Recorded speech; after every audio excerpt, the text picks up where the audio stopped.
돌보시는 주님의 은혜가 큽니다.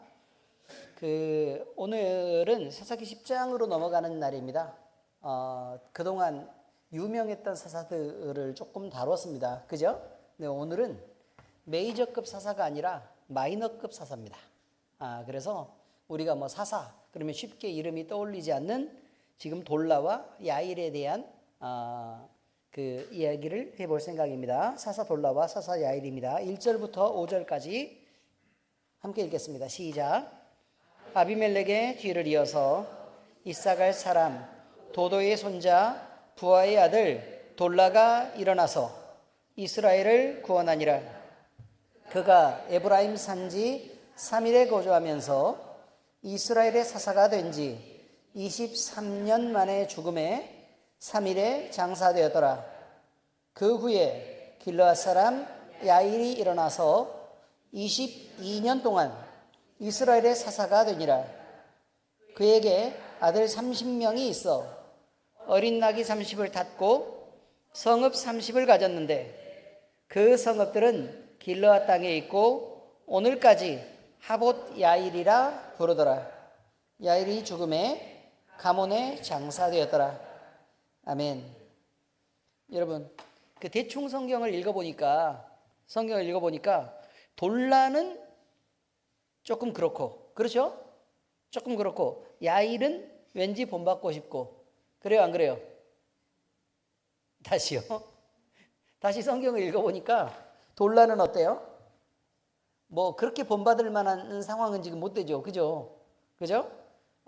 왜냐면 누구한테 괴롭힘을 당했다는 이야기도 없고 어떻게 부름을 받았다는 얘기도 없고 그가 어떻게 대답했다는 얘기도 없고 하나님은 그에게 신을 어떻게 하나님의 신을 강하게 역사했다는 얘기도 없고 누구를 치고 이겼다는 이야기도 하나도 나와 있지 않습니다. 그냥 사사가 된 지 23년 만에 죽었다. 그리고 3일에 장사됐다. 이게 전부입니다. 그렇지 않습니까? 그런데 야일은 뭘 적고 있어요 지금? 아들이 30명이나 있다. 그리고 어린 나귀 30을 탔고 성읍도 30개나 갖고 있어 큰 부동산의 부자였다라는 얘기가 나오고요. 그 다음에 지금까지도 이름이 전해지고 있고 길르앗 땅에서는 하봇 야일이라는 지금의 야일의 이름을 딴 장소까지 여전히 전해지고 있더라. 그리고 그가 죽었는데 가몬에 장사되었다. 이렇게 기록이 되어 있습니다. 어떻습니까? 조금 더 나아 보이죠? 그렇지 않습니까? 여러분, 그런데 지금 우리가 지금 이런 마이너한 사사들을 보면서 말이죠. 마이너한 사사들을 보면서 무엇을 느끼느냐라는 것도 대단히 중요합니다. 왜냐하면 하나님께서는요, 사사기를 기록한 이유가 우리가 옛날에 뭐 주일학교에서 막 이렇게 이상하게 가르치면 주일학교 선생님들은 잘 들어야 돼요. 주일학교에서 이상하게 가르치면 그냥 삼손이 하나님의 부름을 받아가지고 그 다음에 뭐 훌륭하게 막 이렇게 힘도 세고 머리카락만 길면 별거 다 할 수 있었다가 결국은 수천 명을 죽이고 큰 일을 이루고 결국 이스라엘을 구원했다. 이런 얘기만 들으면 대단하다 이런 생각을 할 거 아닙니까? 그렇죠? 그 다음에 뭐 기드온도 마찬가지입니다. 기드온도 용사 300명만 됐고도 하나님께서 크게 역사하셔가지고 전쟁에서 크게 승리하고 그가 이름을 빛냈다. 뭐 이런 이야기들만 알아가지고는요, 여러분 성경을 전혀 이해할 수가 없습니다. 오히려 그 반대의 이야기를 하나님은 하고 싶은 것이다 이런 말이죠. 아비멜렉의 통치하에서요 이스라엘은 더 깊게 범죄했습니다. 왜냐하면 아비멜렉의 시작이라고 얘기하는 것 자체가 아비멜렉의 시작은 누구의 죽음으로부터 시작되죠? 기드온의 죽음으로부터 시작되잖아요. 그죠? 그런데 기드온이 전쟁에서 이기고 그 다음에 그가 통치하는 기간 동안 하나님을 섬겼느냐? 그럼 그렇지 못했다는 거예요. 하나님을 섬기기는 섬겼지만 오히려 겸하여 섬겨서 음란하고 부패한 모양으로 섬겼다. 그래서 하나님을 섬긴다고 그는 말했지만 그가 만든 에봇이 그것을 증명하고 그리고 이스라엘 많은 사람들이 그가 사사로 있었다라는 말은 이스라엘의 대표가 되었고 이스라엘을 하나님의 편으로 또 하나님이 원하시는 방향으로 하나님을 가르치고 이끌어야 됐었는데 그 일을 전혀 안 하고 본인이 권력을 누리고 그 다음에 여러 첩을 거느리는 일과 그 다음에 각지에다가 그냥 첩을 많이 두어서 아들을 낳는 그 일에 너무 바빴었다. 이렇게 기록하고 있습니다. 그래가지고 그가 살아왔던 흔적들이 좋지 않았기 때문에 그의 자식이 망하게 됐다는 거예요. 그래서 아들 70명이 모두 다 죽어버리고 그것도 형제를 살육하는 그런 일로 죽게 되었다는 거예요. 그가 사후에. 그리고 나니까 아비멜렉이 이 형제들을 다 거의 대부분 다 죽였죠. 그죠? 대부분을 다 죽여버리고 본인이 왕이 되었던 결과가 기드온이 하나님 앞에서 서서 행동했던 것들, 그가 누렸던 거, 그가 마음에 품었던 거, 그리고 하나님을 대했던 그의 태도들 때문에 아비멜렉의 일이 나타나게 됐다라고 저번 시간에 정리를 해드렸습니다. 기억은 잘 나시죠? 그죠? 자, 그런데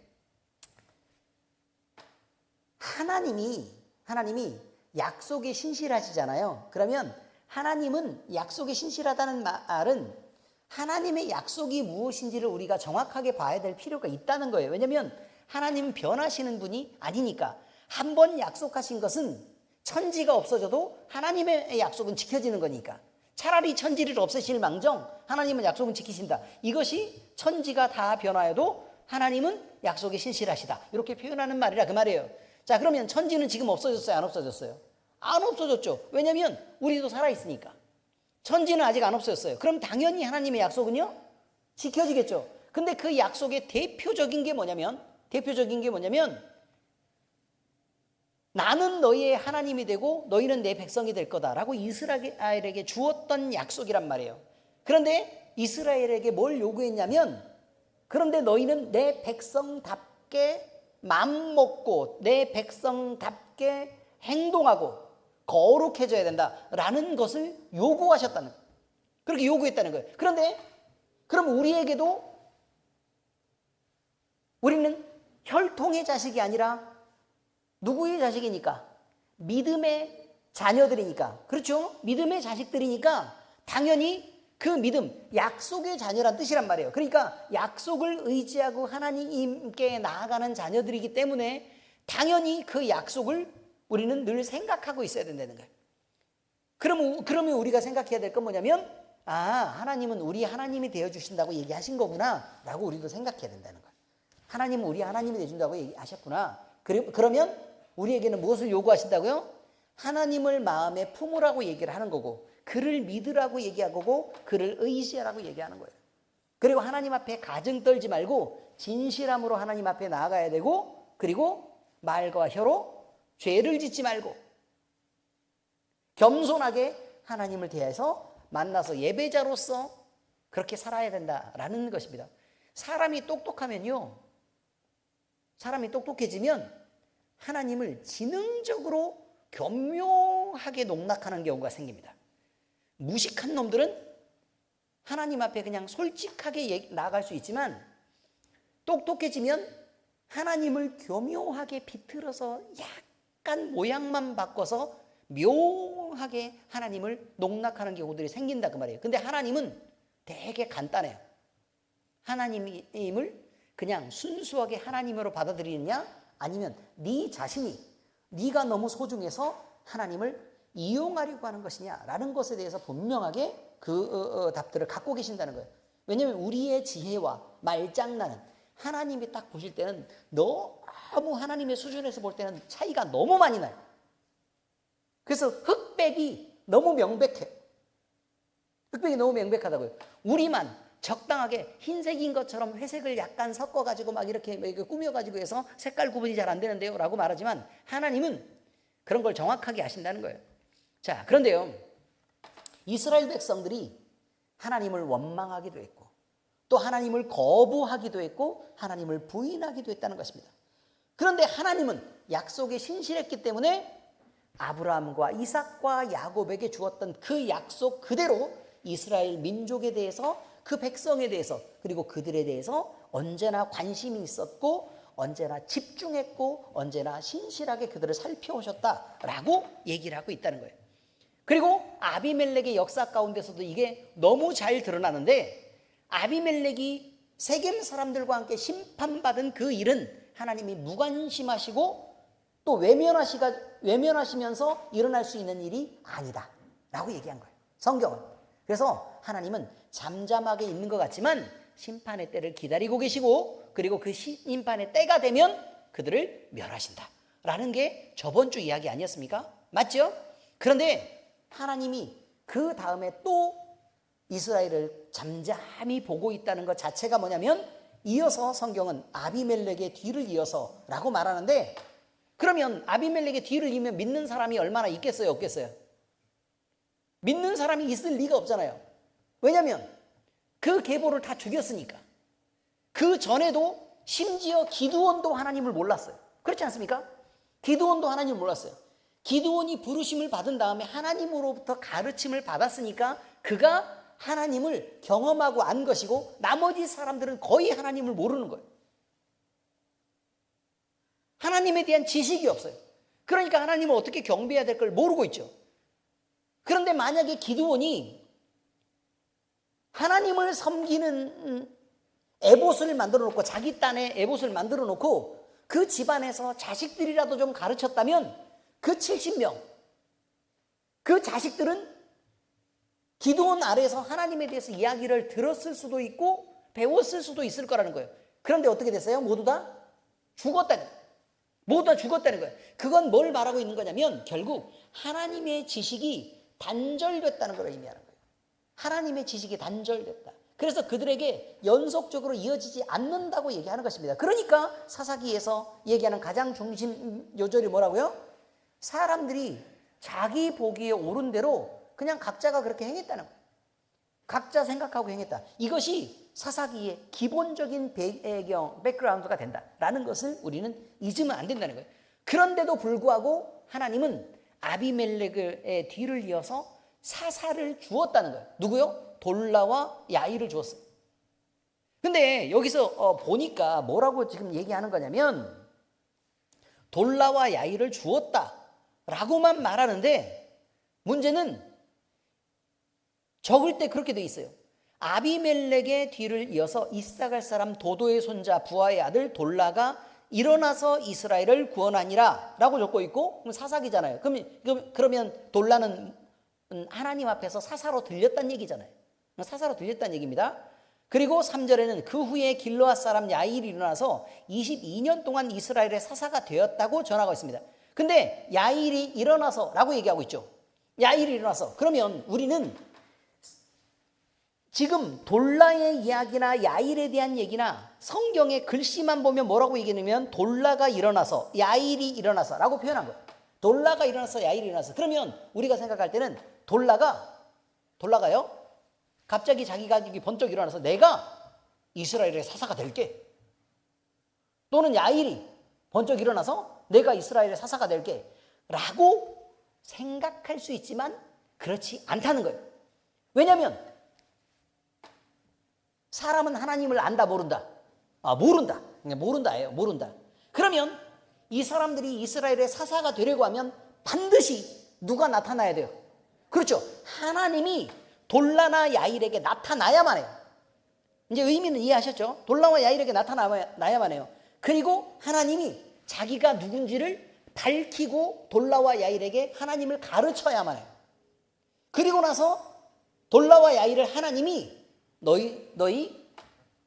말이야, 너 돌라야, 야일아, 너 이스라엘의 사사가 돼서 이스라엘 백성들을 이끌어라 라는 거를 소명으로 분명히 주고, 그리고 그들에게 대답을 드려야 돼요. 그래요. 하나님이 그렇게 말씀하시면 제가 하나님의 명령대로 이스라엘을 이끌겠습니다 라고 소명에 대해서 응답하는 게 있어야 된단 말이에요. 그리고 응답하고 나면 어떻게 돼요? 하나님의 신이 거기에 강림하시고 하나님의 지혜로 사사가 되어서 무려 22년이나 23년 동안 그것을 이끌어야 되는 그 일들이 있어야 된다고 지금 얘기하는 거예요. 자기가 싸우고 싶다고 일어나고 싶다고 해서 일어날 수 있는 게 사사 아니란 말이죠. 모든 사사는 이 과정을 거쳐야 되는 거예요. 그럼 여기서 돌라가 일어났다 또는 야일이 일어났다 라는 말은 앞쪽에 있는 내용은 쑥 빼버리고 하나님이 나타나서 그에게 하나님을 밝히고 하나님 자신이 누군지 밝히고 그래서 이스라엘의 상황에 대해서 이야기를 하고 그래서 이스라엘의 사사가 되는 것을 부르신 것을 말씀하시고 그리고 나니까 사사는 어떻게 한다고요? 그들이 하나님의 신으로 일어났다라는 말을 쓰고 있는 거예요. 바로 이거예요. 근데 엄청 많이 생략해 있는 거라. 엄청 많이 생략해 있는 거다. 이런 말이죠. 자, 여러분.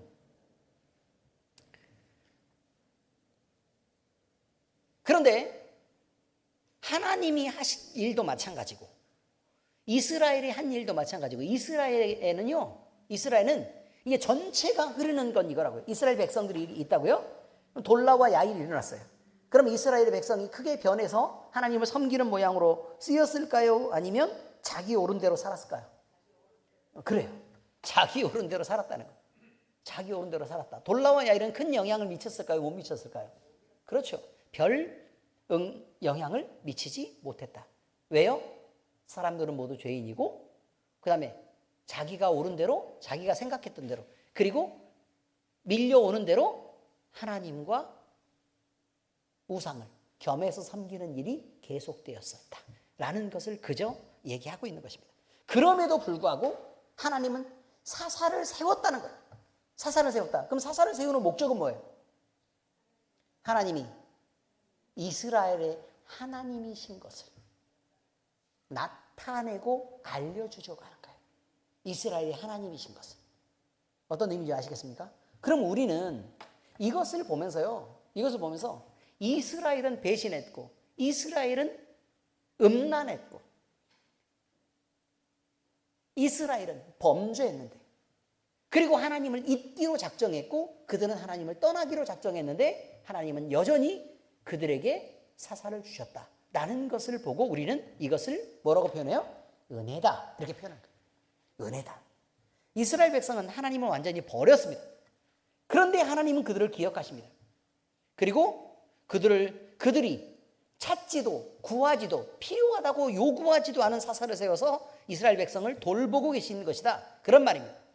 이스라엘 백성들은 하나님이 택한 적이 없지만 스스로 나선 사람을 왕으로 택했죠. 누구요? 아비멜렉. 그렇습니다. 하나님의 거룩한 위임으로 추천받은 자가 아니라 자기 힘으로 나선 사람에 의해서 인도받는 것을 택했습니다. 왜냐하면 사람 사이에 권력자로 등극하는 것들을 사람이 원했고 그리고 사람의 힘으로 자기들을 지배해 주기를 원했던 것입니다. 이스라엘은 점점 더 깊이 타락해 갔습니다. 회개하지 않았습니다. 부르짖지도 않았습니다. 하지만 하나님이 그들에게 사사로 돌라와 야일을 보내셨고 그들이 구하지도 않은 구원자를 주셨던 것이다. 이런 말입니다. 그러면 이제 2장 16절에서 우리가 처음부터 얘기했던 내용을 다시 볼 수 있습니다. 함께 읽겠습니다. 시작. 여호와께서 사사들을 세우사 노략자의 손에서 그들을 구원하게 하셨다. 그 다음에 마지막 뭐라고 나와요? 그러나. 됐죠? 마지막이 뭐라고 나온다고요? 그러나. 이게 중요한 말이에요. 하나님께서는 사사를 세웠고 노략자의 손에서 그들을 구원하게 하셨다. 그러나 이렇게 되어 있습니다. 그러나 이처럼 부패한 인간은 거의 모든 순간에 하나님을 기억하지 못합니다. 인생은 당장 위험하고 험난한 상황을 만나게 되면 시간이 지날수록 만나게 되면 하나님을 막 찾고 부르짖습니다. 많이 아픕니다. 누굴 찾아요? 하나님을 찾아요. 근데 병원에 갔어요. 그랬더니 수술해서 회복할 방법이 없대요. 그럼 누굴 찾아요? 하나님을 찾습니다. 자, 사업이 망했습니다. 도저히 스스로 일어날 방법이 없고 꼭 죽을 목숨 한 개만 지금 달랑달랑 붙어 있습니다. 그러면 목숨을 포기할까? 아니면 내가 그래도 하나님을 믿는 사람인데 하나님 앞에 기도를 한번 해볼까? 뭐라고요? 내가 하나님을 온전히 섬기는 예배자로 이제 회복되게 해주십시오 라고 기도하는 게 아니라 어떻게 하라고요? 하나님, 나 망했는데 기업을 회복할 수 있도록 저를 좀 살려주십시오 라고 한번 기도해 볼까라고 얘기한다는 거예요. 그럼 여러분이 생각할 때 그 기도가 지금 맞아요? 안 맞아요? 안 맞죠? 왜요? 하나님이 망하도록 방치하신 것은 이거예요. 자, 다시 말씀드릴게요. 망하게 하신 것이 아니라 자기 욕심에 이끌려 미혹돼서 망해 가고 있는 거예요. 근데 망하도록 그냥 하나님이 적극적으로 개입할 수 있었음에도 불구하고 그냥 손 놓고 방치한 거란 말이에요. 그렇게 방치하신 것은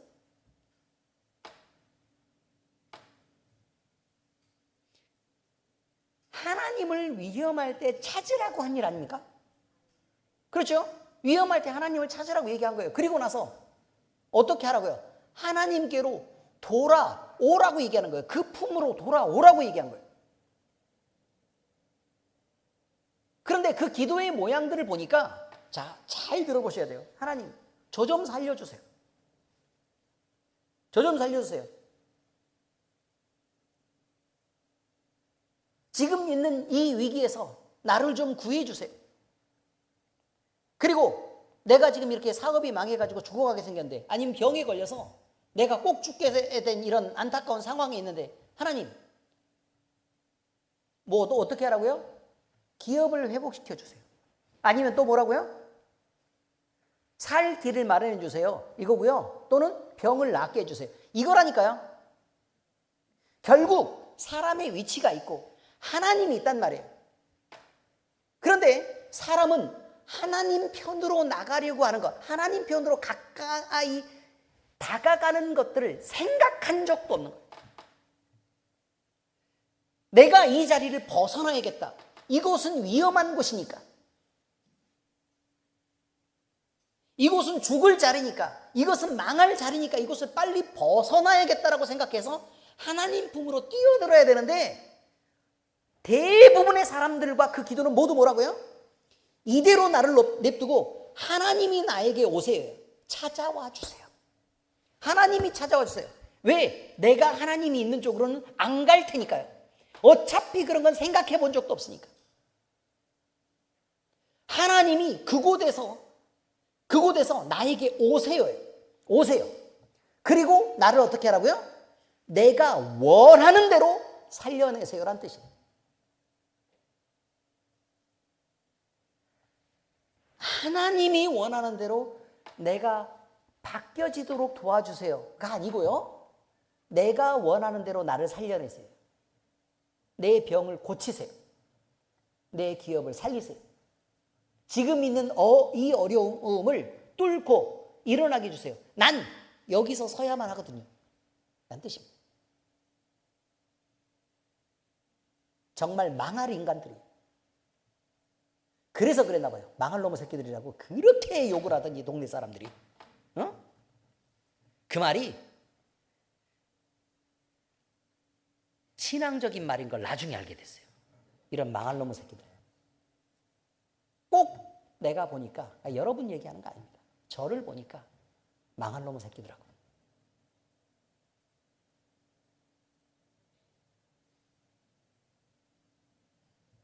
그렇다는 얘기입니다. 여러분, 성경은 끊임없이 말합니다. 나와 하나님을 두고 그에게 가야지 살 길이 생긴다고 얘기합니다. 누구에게 가야죠? 하나님께로 가야 살 길이 생긴다고 얘기합니다. 그런데 자꾸 여기서 하나님을 불러 끌어내립니다. 내가 있는 곳으로. 이곳에 소망이 있겠습니까? 그렇지 않습니다. 성경은 똑같이 증언하고 있습니다. 하나님을 찾고 의지하는 자에게 소망이 있다. 하나님을 찾고 의지하는 길. 그의 품으로 뛰어들어야 소망이 있다. 그를 끌어내려서 나를 앉게 해라. 그런 이야기는 성경에 한 구절도 나와 있지 않다는 거예요. 아무리 찾고 뒤져봐도. 그러니까 이상하게 성경을 읽어도 감동도 없고, 응? 성경을 쭉 읽는데 뭐 대단한 게 없는 거예요. 그나마 아브라함한테 감동하는 건 뭐냐면, 하나님이 죄된 세상으로 내려와서 사는 그곳으로 아브라함이 찾아갔다는 거죠. 찾아갔다. 근데 결론이 뭐예요? 너는 네가 가진 재산도 그대로 냅두고, 니네 형제 친척도 다 버리고 너네 아버지 엄마까지 다 버리고 어떻게 하라고요? 내가 지시할 땅으로 가라. 그 사이에는 산적도 있고 도둑놈도 있을 것이고 전쟁을 하고 너를 잡아 죽이려고 그렇게 덤비는 사람들이 많이 있을 것이다. 그건 생략했죠. 얘기하면 안 갈까 봐. 그런데 무작정 너 가나안으로 가가지고 막 밟고 돌아다녀라. 다 네 거야. 라고 얘기했습니다. 근데 거기는 이미 주인이 있어요, 없어요? 있지요. 내 땅이라고 그러고 막 돌아다닌단 말이에요. 그리고 또 철없이 또 그렇게 말했었으면 난리 났는데 그나마 입이 좀 무거웠어요. 하나님이 나타나서 내가 밟고 다니는 데는 다 너한테 준다 그랬다. 내 자식에게 준다 그랬다. 그러면서 그런 새끼 막 떠들면서 막 가나안을 돌아다녔으면 진즉 죽었어. 그러지 않았겠습니까? 그나마 입이 무겁고 겁이 많아가지고 발발발발 떨면서 마누라를 누이라고 속여대고 막 이렇게 곡물로 바치기도 하고 이렇게 하니까 그나마 간신히 목숨을 부지할 수 있었던 것입니다. 여러분, 이렇게 좀 비겁해야지 신앙생활 잘하는 거예요. 맞습니까? 어떻게 해야 신앙생활 잘하는 거라고요? 비겁해야 잘하는 거예요. 하나님 앞에서도 그냥 발발발발 기어야 돼요. 뭐 그렇게 당당하다고, 응? 뭐가지 뻣뻣하게 이렇게 해가지고 괜히 막 디스크, 신희정 사모님, 왜 목 디스크가 있냐는 얘기. 신희정 사모님처럼 겸손한데. 여러분,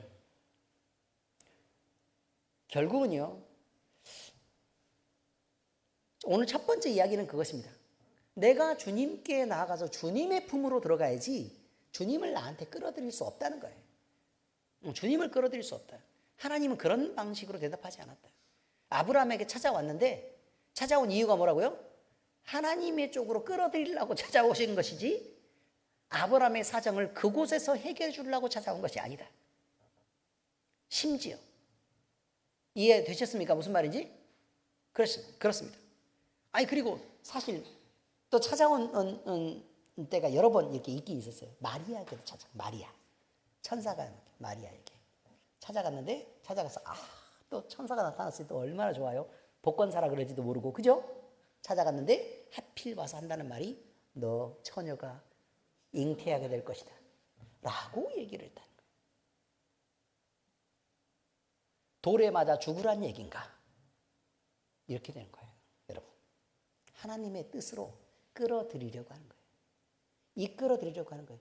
그래서 우리 있는 곳에서 우리 있는 곳은 죄된 세상이고 여기는 죽을 수밖에 없기 때문에 이 표현을 뭐라고 얘기하냐면 건져낸다고 표현해요. 그러면 건져냈다면 여기 있는 거 아니라고요. 여기 있는 거 아니라고 말해요. 이 자리가 아니에요. 그것을 기억하시기 바랍니다. 자, 두 번째는요.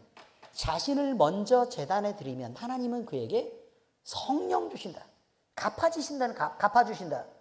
그런데 여러분, 제가요, 그런 경우를 설교에 한 적이 있었을 것입니다. 하나님 앞에 선한 의도로 자신도 드리고 예물을 드리고 이렇게 하는 것이 맞죠. 그럼 하나님은 당연히 하늘의 복으로 그에게 갚으시고 그에게 좋은 것으로 보상해서 복을 피할 길이 없게 하실 것입니다. 그런데 문제는 뭐냐면 나쁜 의도를 가지고 다시 말해서 내가 세상에서 더 많은 것을 누리고 싶어요. 그리고 나쁜 의도를 가지고 헌금을 드렸단 말이에요. 그리고 헌신도 하고 막 봉사도 하고 그러면서 열심을 내. 그럼 선한 의도예요? 아니면 나쁜 의도예요? 주를 위한 게 아니라 자기를 위한 거예요. 종을 위한 주인을 만들고 싶은 거예요. 여러분 드라마에서요.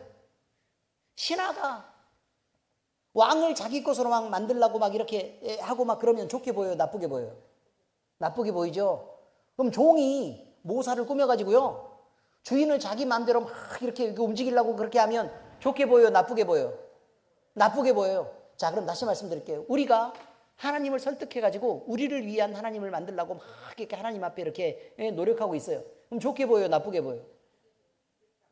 그거는 좋아 보여야지. 지금 그러고 있으니까. 나쁘게 보이는 걸 왜 그러고 있냐고 지금 얘기하는 거예요. 자기 자신을 모두 다 각자가 살펴야 될 일이에요. 난 내 일은 아니다라고 판단하시면 안 돼. 내 일이 아니라고 판단하시면 안 된다고. 내가 정말 그러고 있는지를 봐야 된단 말이에요. 내 마음이 그러는지, 내 생각이 그러는지. 그리고 또 겸하여 섬긴다는 사실을요, 우리는 너무 나에 대해서 관대한 거예요. 관대한 거예요. 하나님을 섬길 때는요, 우리가 목숨까지 드리는 거예요. 맞죠? 목숨까지 드리는 거예요. 그런데 두 가지를 같이 하려고 그래요. 하나님을 섬기는 일과 나를 누리는 일. 내가 복받는 일과 하나님을 섬기는 일. 이걸 같이 하고 싶은 거라고요. 내가 세상에서 복받는 것과 하나님을 섬기는 일은 같은 거예요, 다른 거예요? 같은 걸까요, 다른 걸까요? 다른 거예요. 내가 세상에서 있는 많은 것들을 누리려고 하는 것은 그럼 하나님과 90도 정도일까요? 180도 정도일까요? 어떻다고 생각하세요? 정반대쪽이라고 성경은 얘기해요. 정반대쪽이다. 그러면 이 두 개가 서로 배치하고 대립했을 때 우리는 우리의 욕구가 나를 위하는 것이고 세상에서 유익을 구하고 내가 세상적으로 잘 되고 내 자식이 잘 되는 쪽에 방향이 있다고 하고 또 하나님을 섬기는데 이 모든 것들이 주님 앞에 드려야 되는 일이라면 그럼 이 둘 중에서 어느 방향을 선택할 것이냐라고 얘기할 때 우리는 뭘 선택해야 된다고요? 하나님을 선택해야 된다고요.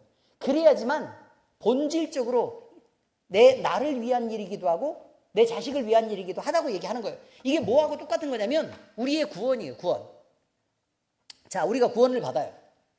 근데 구원을 받았을 때 많은 사람들은요, 초대교회에서도 그랬어요. 많은 사람들은 하나님 앞에 뭘 요구받았냐면 너 주거를 요구받았어요.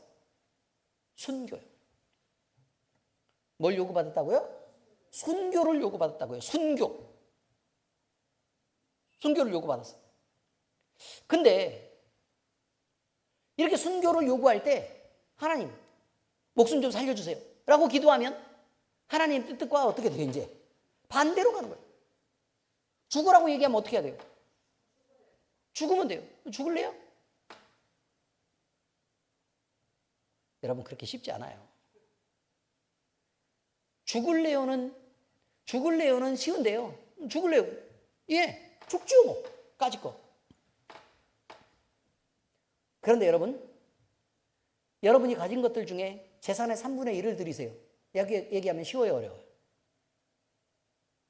아, 그것은 저 혼자 결정할 일이 아니고요. 저희 남편하고도 의논 좀 해봐야 되고 자식들한테도 물어봐야 되고 좀 기도를 좀 더 해봐야 될 것 같아요. 하나님이 말씀하셔도 쉬운 일이 아니란 말이에요. 왜요? 우리는 목숨을 내놓지 않기 때문에 그래요. 사실은 사실대로 말해야 돼요. 전부를 내놓는다고 얘기하지만 우리는 그거 아니에요. 거짓말하는 거예요.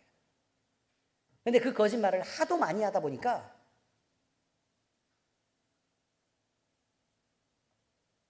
거짓이 진실처럼 믿어지게 된 거예요. 뭐하고 똑같냐면 제가 아는 사람 중에 뻥을 치고 다니는 그 친구가 있는 거예요. 그래서 제가 저희 아들내미를 박이찬이라고 지은 거예요.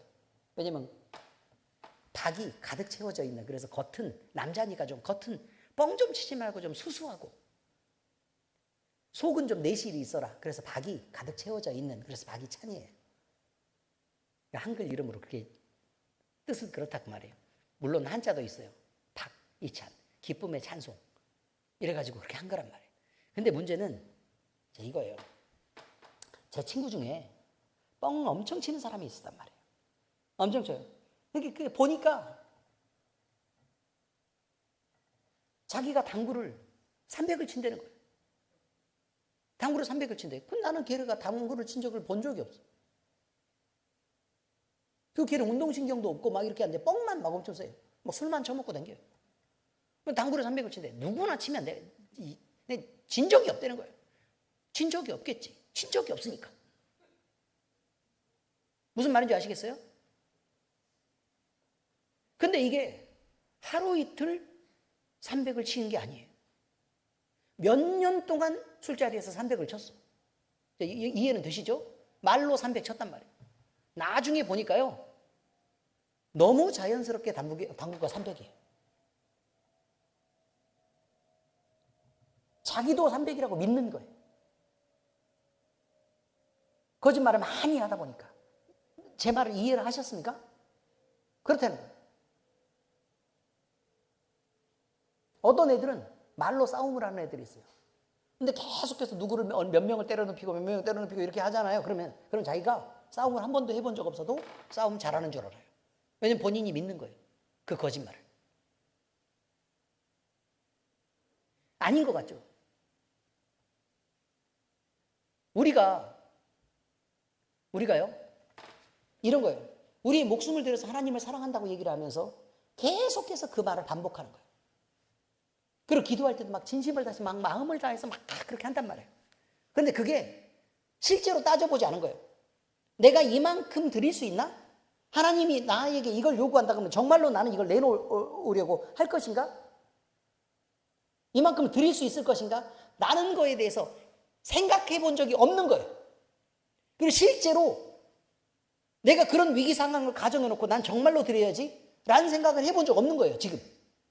그래 놓고 나서 목숨까지도 드릴래? 이 질문 한 가지밖에 안 받은 거예요.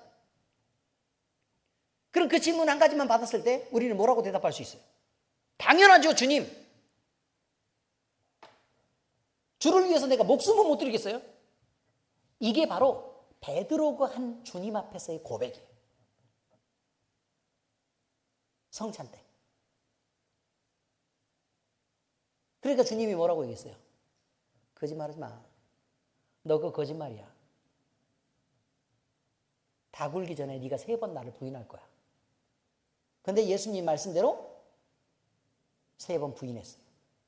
그런데 성경을 여러 개를 다 읽어보세요. 그럼 보니까 뭐라고 나왔어요? 욕하며 저주하며 부인했다고 말해요. 욕하며 저주하면서 부인했다. 지금 우리의 희생과 우리의 결단이 베드로가 주님 앞에서 한 얘기는 아닌지를 생각해야 돼요. 너무들 당당해하지 마시라 그 말이에요. 정말로 죽을 위기에 있으면 여러분이 그렇게 하시겠어요? 뿐만 아니에요. 우리는 지금 코로나를 겪어왔어요. 그죠? 코로나를 겪어왔습니다. 나라에서 정한 법은 지켜야 돼요? 아니면 안 지켜야 돼요? 지켜야 되죠. 그걸 지켜야 돼요. 초대교회에 성도들이 있었습니다. 나라에서 정한 법이 있었습니다. 지켰어요? 안 지켰어요? 왜요? 나라에서 정한 법이 있었어요? 아니면 그들은 이교도로 살았어요? 이교도로 살았어요. 이교도. 다시 말씀드릴게요. 여러분에게 예배를 드리지 말라고 국가에서 요구한다고 생각해 보십시다. 여러분 어떻게 해야 되겠습니까? 예배를 드려야 돼요? 말아야 돼요? 드려야 돼요? 왜 법을 안 지키려고 그래요?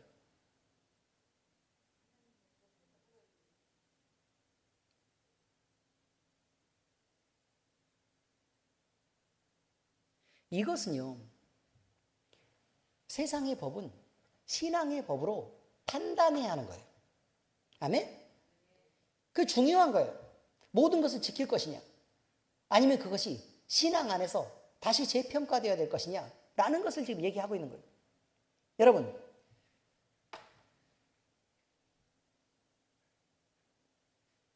차별금지법은요, 지금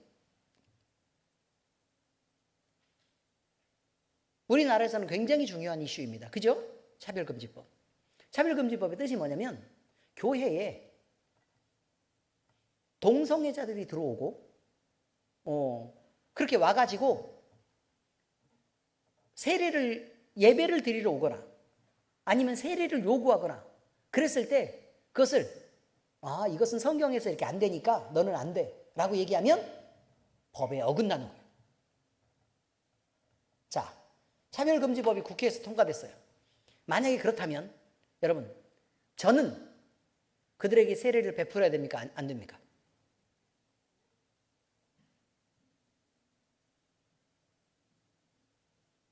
왜 안 됩니까? 그럼 나만 감옥 가고 여러분 괜찮으려고 그래요? 하나 조용히 보내놓고 어차피 목사님은 시한부잖아요. 그죠? 간단히 우리를 위해서 먼저 죽어주세요. 이렇게 얘기할 수도 있죠. 이것이 우리가 절대적으로 하나님의 법 안에 있어야 된다는 얘기입니다.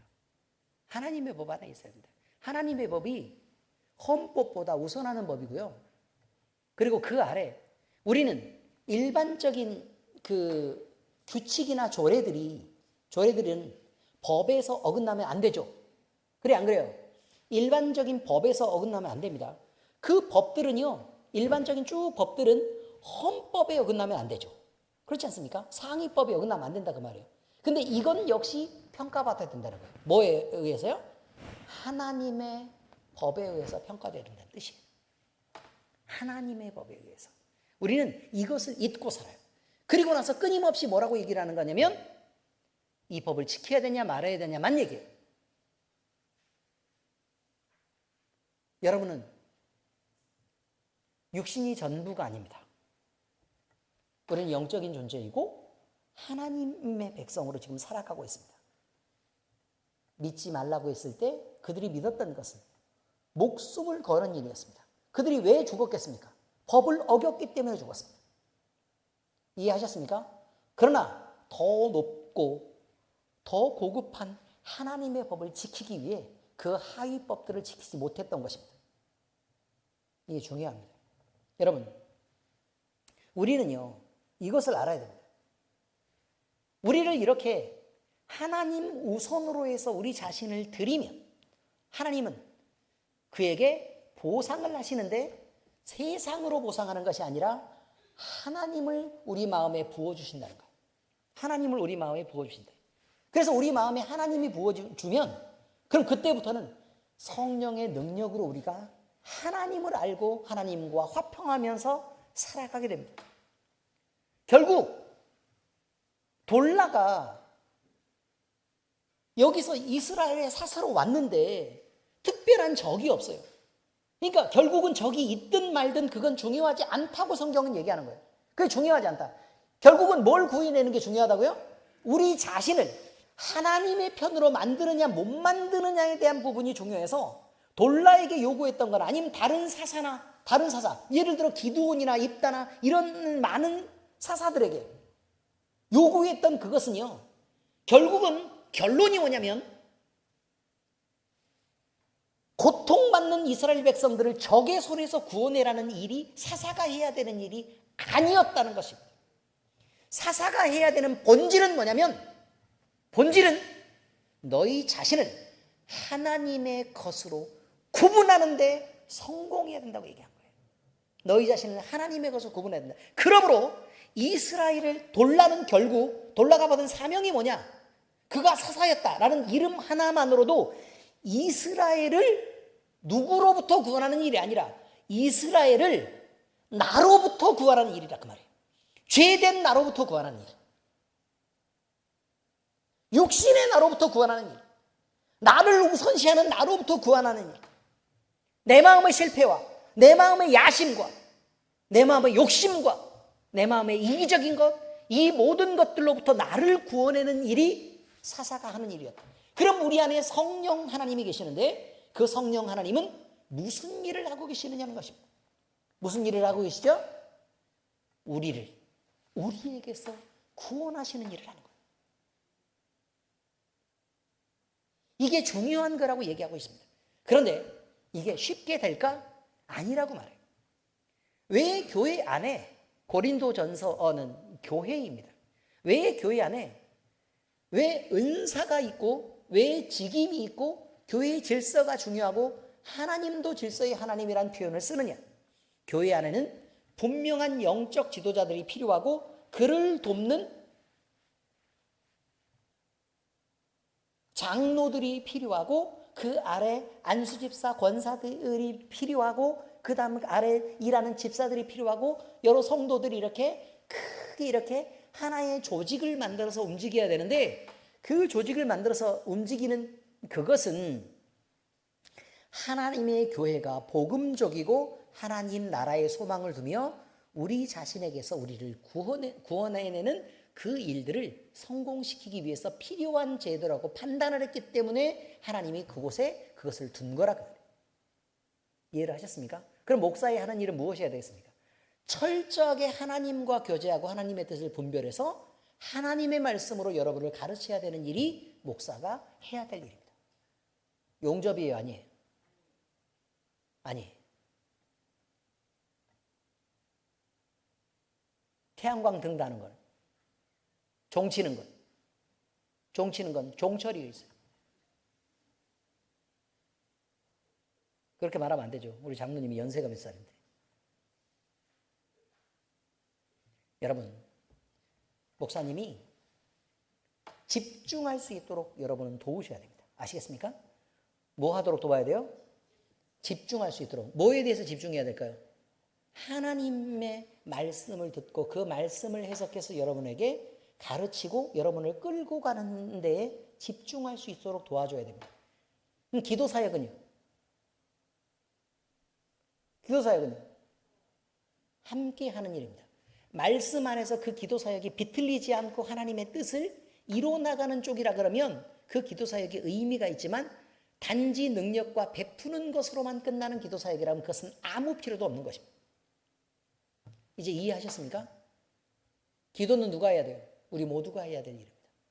예수 그리스도의 이름으로 손을 얹는가. 누가 해야 되는 일이라고요? 우리 모두가 해야 되는 일이라 이 말이에요. 이 모든 것의 책임을 목사님에게 다 떠넘기고 있는 것은 다르지 않습니다. 교회를 끌고 운영하는 것도 누가 해야 될 일입니까? 여러분이 해야 될 일입니다. 장로님을 중심으로 여러분들이 똘똘 뭉치고 하나의 교회가 유기적으로 자기의 할 일들을 다 해나가면서 이 교회를 하나로 잘 만들어 나갔을 때 그때서야 비로소 여러분들이 훌륭하게 하나님 인정하시는 훌륭한 교회로서 설 수 있는 것입니다. 그때 목사님 뭐 하면 돼요? 방향을 정확하게 가르쳐주면 돼요. 여러분들은 그 방향을 따라서 열심히 노를 젓고 그 다음에 그 안에서 일을 하고 이렇게 하는 일을 여러분이 해내는 것입니다.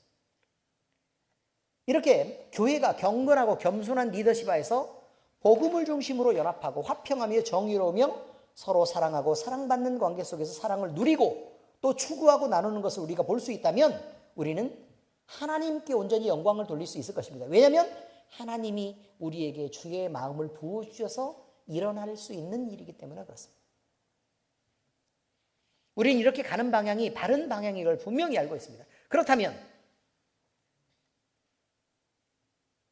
교회의 리더는 성령 안에서 성경으로 교훈을 받은 그대로를 하나님 앞에서 전할 수 있어야 하고 그리고 우리 모두는 그것을 실천하는 신앙을 가져야 될 것입니다. 이런 마음으로 나를 먼저 제단에 내어놓는 자, 다른 사람을 신경 쓰지 않고 나 자신부터 하나님 앞에 드리는 그런 자에게 하나님은 당신의 은혜로서 그에게 찾아오시고 그의 마음속에 임재하시고 성령 주셔서 마음을 변화시키고 하나님과의 관계도 또 교우들과의 관계도 또 복음을 나선 자의 이웃들과의 관계도 모두 다 회복시키실 것을 우리는 믿는 것입니다.